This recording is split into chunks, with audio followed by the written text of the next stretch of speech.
আমরা ক্যানিং এর সমস্ত মানুষকে নিয়ে প্রায় 150 থেকে 200 গাড়ি নিয়ে আমি আজকে নমিনেশন ফাইল করতে যাচ্ছি। আমি আজকে বেশি কিছু বলার নেই। আমি ক্যানিং এর মানুষের কাছে আবেদন করব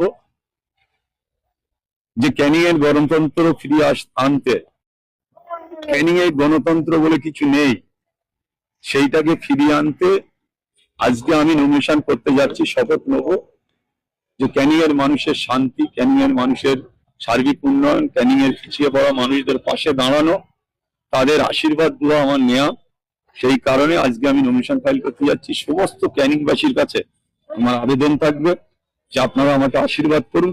আগামী দিনে সার্বিক উন্নয়নের স্বার্থে, ক্যানিং এর সার্বিক উন্নয়ন শুধু নয়, ক্যানিং এর গণতন্ত্র বলে কিছু নেই, সেই গণতন্ত্র ফেরানোর দাবিতে আপনারা সবাই আমাকে থামচিহ্নে ভোট দিয়ে বিপুল ভোটে জয়যুক্ত করবেন।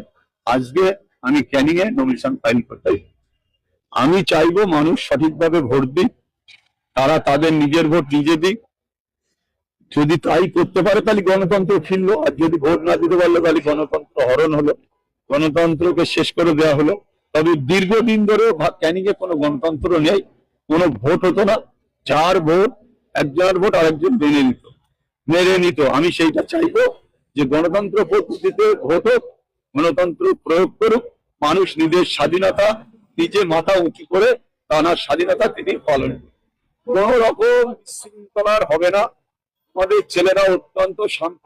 আপনারা দেখেছেন আইএসএফ এর ছেলেরা মারপিট বা অশান্তি করে না, এখনো করবে না। আমাদের নির্দেশ আছে, নওশাদ সাহেবের নির্দেশ আছে, আমরা শান্তিপূর্ণ ভাবে আমরা আমাদের নমিনেশন ফাইল করতে আমাদের ছেলেরা আমাদের সাথে যাচ্ছে। আমি খবর পেয়েছি, থানাতে আমরা কথা বলেছি, অবিলম্বে তাকে যারা মেরেছে তাদের অ্যারেস্ট, আর যে অসুস্থ তার হসপিটালে পাঠানোর জন্য সমস্ত কথা বলে দিচ্ছি। না, চালতা বেড়ে নিয়ে আমি বেশি বলবো না, যেহেতু ওটা ভাঙড় বিধানসভা। আমার ক্যানিং নিয়ে আমি বলবো, আজকে আমি কোনো কারোর বাইরে কিছু বলবো না।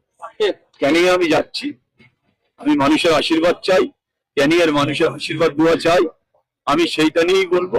আমি সমস্ত ক্যানিংবাসীর কাছে আমার আবেদন থাকবে যে আপনারা আমাকে আশীর্বাদ করুন, ক্যানিং এর গণতন্ত্র ফিরে আসুক, আপনারা নিজের পায়ে নিজে মাথা উঁচু করে দাঁড়ান, এইটা আমাদের দাবি। আমি আজকে তাদের কাছে এই প্রার্থনা করি, এই আবেদন